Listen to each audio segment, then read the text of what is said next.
আকাশসীমার নিরাপত্তা নিয়ে নতুন করে উত্তেজনা তৈরি হয়েছে ইউরোপে। 2 দিনের ব্যবধানে টানা 2 বার অস্ট্রিয়ার আকাশসীমায় অনুমোদিতভাবে প্রবেশ করা মার্কিন সামরিক বিমানকে বাধা দিয়েছে দেশটির যুদ্ধবিমান ইউরোফাইটার। ঘটনাটি ঘিরে সামরিক এবং কূটনৈতিক অঙ্গনে শুরু হয়েছে ব্যাপক আলোচনা। আন্তর্জাতিক বিশ্লেষকদের মতে এই ঘটনা আকাশসীমা নিয়ন্ত্রণ এবং নিরপেক্ষ রাষ্ট্রগুলোর নিরাপত্তা নীতিকে নতুন করে সামনে নিয়ে এসেছে। অস্ট্রিয়ার প্রতিরক্ষা মন্ত্রণালয় জানিয়েছে, গত রোববার এবং সোমবার 2টি পৃথক ঘটনায় মার্কিন বিমানবাহীর 2টি PC-12 টার্বোপ্রপ বিমান অস্ট্রিয়ার আকাশসীমায় প্রবেশ করে এবং এই বিমানগুলো সাধারণত নজরদারি এবং গোয়েন্দা কার্যক্রমে ব্যবহৃত হয়। দেশটির দৈনিক কুরিয়ারের প্রতিবেদনে বলা হয়, প্রয়োজনীয় সামরিক ট্রানজিট অনুমতি ছাড়া আকাশসীমায় প্রবেশ করায় 2 দিনই এয়ার পুলিশিং সতর্কতা জারি করা হয়। পরিস্থিতি নিয়ন্ত্রণে দ্রুত অস্ট্রিয়ার 2টি ইউরোফাইটার যুদ্ধবিমান মোতায়েন করা হয়।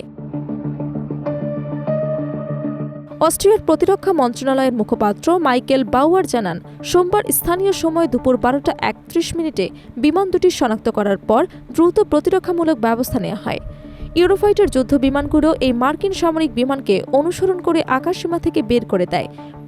পরে বিমান দুটি জার্মানির মিউনিখে অবতরণ করে বলে জানা গেছে।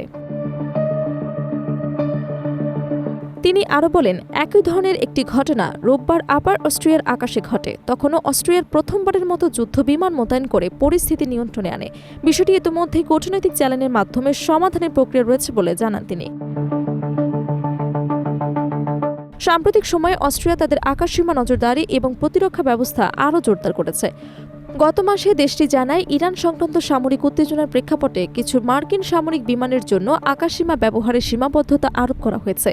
দেশটির দীর্ঘদিনের নিরপেক্ষতা নীতি রক্ষার অংশ হিসেবে এই সিদ্ধান্ত নেওয়া হয়।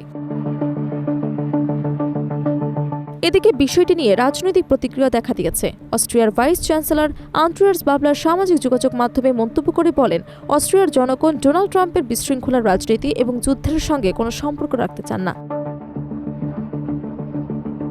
তিনি আরও যোগ করেন, নিরপেক্ষতা আমাদের দেশের অন্যতম গুরুত্বপূর্ণ মূল্যবোধ, আর আমরা শান্তি চাই, যুদ্ধ নয়। ঘটনাটি আন্তর্জাতিক মহলে নতুন করে আলোচনা সৃষ্টি করেছে, যেখানে আকাশসীমা নিরাপত্তা, সাময়িক অনুমোদন এবং ভূরাজনৈতিক টানাপোড়েন আরও একবার সামনে এসেছে। বিশেষজ্ঞদের মতে, এই ধরনের ঘটনা ভবিষ্যতে ইউরোপীয় আকাশ প্রতিরক্ষা নীতিতে নতুন চাপ তৈরি করতে পারে।